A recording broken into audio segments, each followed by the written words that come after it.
జై తెలంగాణ అందరికీ నమస్కారం.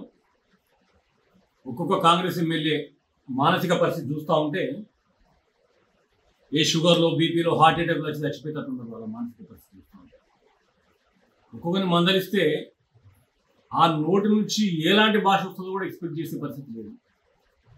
పిల్ల బిత్తిరి బచ్చాగాడు ఆ మైనంపల్లి రోహిత్ గాడు మాట్లాడుతూ కేసీఆర్ గాడట నీ అయ్య జాగిరారేమన్నా అవులే, నీ వయసు ఎంత, నీ అనుభవం ఎంత, నీ స్థాయి ఎంత, పిల్ల బిత్తిరి బచ్చా నాయాల కేసీఆర్ గాడ్ అంటావురా నువ్వు. బిడ్డ నాలుక తెగ్గొస్తున్నావు అనుకుంటున్నాను నేను. నీ అయ్యకు నీకు అవకాశాలు ఇచ్చి రాజకీయంగా ఒక ప్లాట్ఫామ్ ఇచ్చినటువంటి గొప్ప నాయకుడు కేసీఆర్ గారు. కేసీఆర్ గారి మీద నోరు వారేసుకుంటావురా నువ్వు. నీ కొన్ని వేల మంది లక్షల మంది నాయకులను తయారు చేసినటువంటి గొప్ప నాయకుడు కేసీఆర్.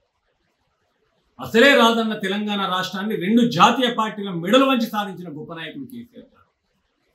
పాలించడం చేత కాదన్న చోట భారతదేశం గర్వించదగ్గ రీతిలో పాలించి దేశానికి ఆదర్శంగా చేసినటువంటి గొప్ప నాయకుడు, తెలంగాణ నిలబెట్టినటువంటి గొప్ప నాయకుడు కేసీఆర్ గారు.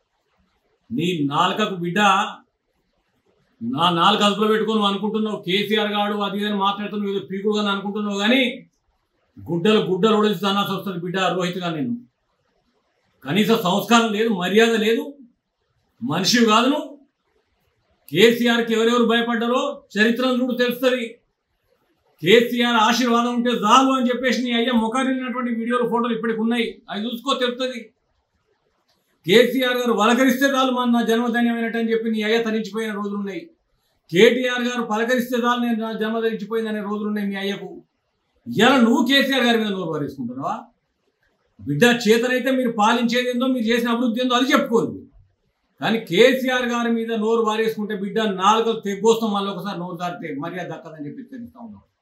నీకు నీ అయ్యకు ఈ అధికారమే శాశ్వతం కాదు. అధికారం అనేది రొటేషన్గా వస్తూ ఉంటుంది. 10 ఏళ్ల ప్రభుత్వంలో ఎవరిని మేము మాట్లాడలే, ఎవరిని మేము ఇబ్బంది పెట్టలే. ఇవాళ ఏదో అధికార పార్టీ నుండి మీరు విర్రవీగితే మీకు బుద్ధి ఎట్లా చెప్పందో మాకు తెలుసు. అసలంటే అసలు నలుగురు కార్యకర్తలు లేని చోట లక్షల కొద్ది సైన్యాన్ని తయారు చేసినటువంటి గొప్ప చరిత్ర కేసీఆర్ గారిని.